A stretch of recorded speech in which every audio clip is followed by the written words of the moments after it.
এদিন সকালেই অনুরাগীদের সঙ্গে একটি দুঃসংবাদ ভাগ করে নিলেন অভিনেত্রী কন্যাকুমারী মুখোপাধ্যায়। জানালেন তার মা ক্যান্সারে আক্রান্ত, তবে লড়াই জারি আছে বলেও জানান অভিনেত্রী।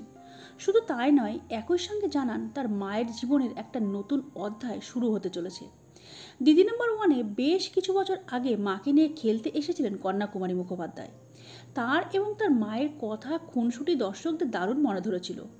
সেই পর্বের ক্লিপ আজও সোশ্যাল মিডিয়ায় ভাইরাল।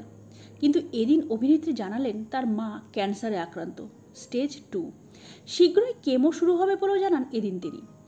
মা মেয়ের সঙ্গে একটি আদুরের ছবি পোস্ট করে এদিন কন্যাকুমারী লেখেন, কাল মায়ের বায়োপসি রিপোর্টটা এলো। না, একেবারেই রেহাই পায়নি।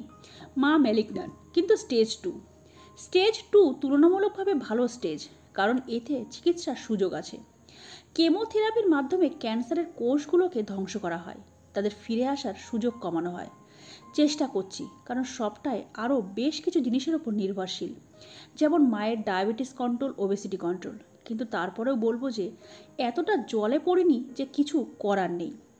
কন্যাকুমারী এদিন তার আত্মীয়, নিকট বন্ধু এবং অবশ্যই চিকিৎসকদের ধন্যবাদ জানিয়েছেন তার এই পোস্টের মাধ্যমে, যারা তার এই কঠিন সময় তার পাশে ছিলেন।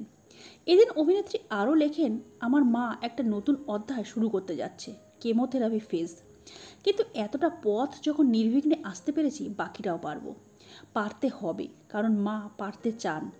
আমার মা দারুণ, আরও দারুণ হয়ে উঠবেন। তিনি এদিন তার অনুরাগী নেটিজেনদের ধন্যবাদ জানান তার মায়ের জন্য প্রার্থনা করার জন্য, শুভেচ্ছা পাঠানোর জন্য।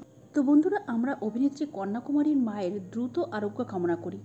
আশা করি তিনি খুব তাড়াতাড়ি সুস্থ হয়ে উঠবেন। আজকের এই ভিডিওটা এই পর্যন্ত। পরবর্তী বিনোদনমূলক ভিডিও নিয়ে আমরা খুব তাড়াতাড়ি ফিরে আসবো। ততক্ষণের জন্য সবাই খুব ভালো থাকবেন, সুস্থ থাকবেন। দেখা হবে আগামী পর্বে। নমস্কার।